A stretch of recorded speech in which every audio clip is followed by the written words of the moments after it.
মাকে যখন ডাক্তারেরা হাসপাতালের মধ্যে নিয়ে গেছে, যখন তাকে অপারেশনের মধ্যে ঢুকাইব, ওই সময় ডাক্তার তার অভিভাবককে বলে যে এমন একটা মুহূর্ত হয়ে গেছে, সন্তানকে বাঁচাবেন নাকি মাকে বাঁচাইবেন, এরকম একটা সময় উপস্থিত হয়ে গেছে।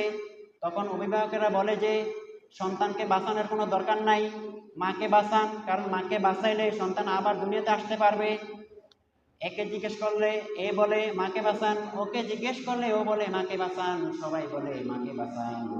এরপর ডাক্তার কৌতূহল অবস্থায় সেই সন্তানের মাকে জিজ্ঞাসা করলো যে এখন আপনি কি বলেন, আপনাকে বাঁচাইতাম নাকি সন্তানকে বাঁচাইতাম?